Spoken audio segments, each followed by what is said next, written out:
नमस्कार. मी आज मस्त एकदम कुरकुरीत असं कांद्याचे वडे बनवणार आहे. हे कांद्याचे वडे सोलापूर जिल्ह्यातील मोहोळ या ठिकाणी खूप फेमस वडे आहेत हे. तर ते मी आज बनवणार आहे.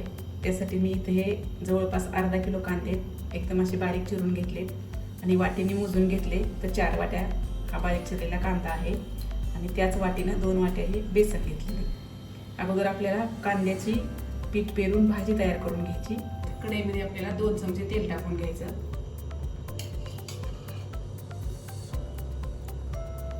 तेलामध्ये आपल्याला अर्धा चमचा जिरे टाकायचे. जिरे टाकले की आपला कांदा परतून घ्यायचा.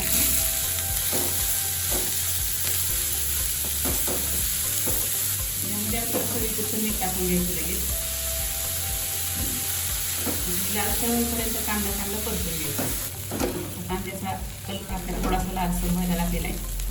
तर यामध्ये आपल्याला मिरची पावडर टाकायची, थोडी हळद आणि अर्धा चमचा साखर टाकायची.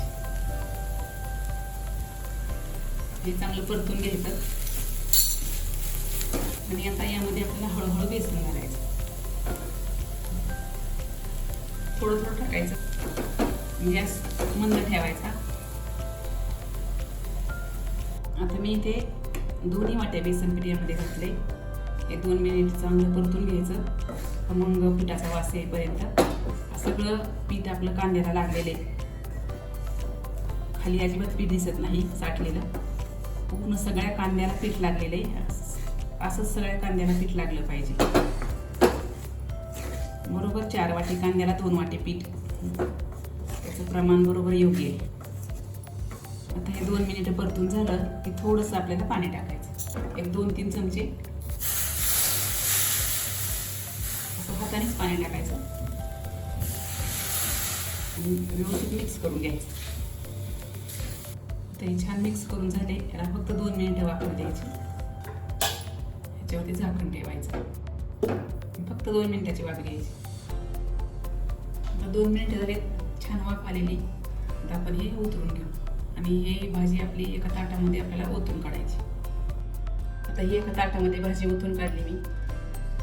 त्याच्यावरती थोडी कोथिंबीर टाकायची आणि ही भाजी आपल्याला थंड होऊ द्यायची. आता आपल्याला त्या वड्यांसाठी थोडासा बेसन पिठाचा घोळ तयार करून घ्यायचा. त्यासाठी मी थोडंसं इथं बेसन पीठ घेतलेलं आहे. यात आपल्याला थोडंसं तांदळाचं पीठ टाकायचं, 1 चमच्यावर अंदाजे. हे चवीपुरतं मीठ आणि मिरची पावडर, थोडी हळद. आता हे थोडं थोडं पाणी टाकून आपल्याला याचं बॅटर तयार करून घ्यायचं. हा बेसन पिठाचा घोळ आपला एकदम व्यवस्थित तयार आहे. आपण बटाटे वड्याला जसं घोळ तयार करतो अगदी तसा तयार करून घ्यायचा. आता ही भाजी आपली थंड झाली. थोडंसं कोथिंबीर आपण त्यामध्ये एकजीव करून घेऊ आणि हे सगळं थोडंसं मळून घ्यायचं. आता आपल्याला याचे वडे तयार करून घ्यायचे. तर तुम्हाला पाहिजे त्या आकाराचे तुम्ही करू शकता, छोटे मोठे.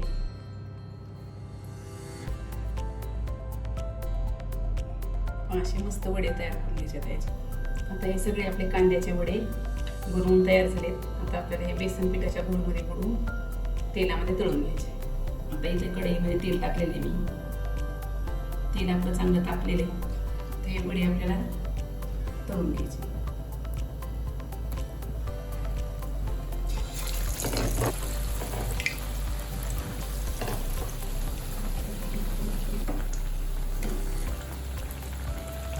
दोन्ही बाजूने छान आपल्याला खरपूस असे भाजून घ्यायचे.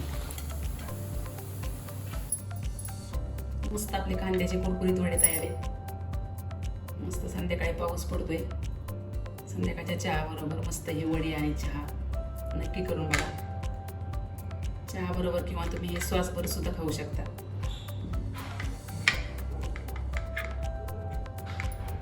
हे कुरकुरीत कांद्याचे वडे नक्की करून बघा. आवडल्यास लाईक करा, शेअर करा आणि चॅनलला सबस्क्राईब करा.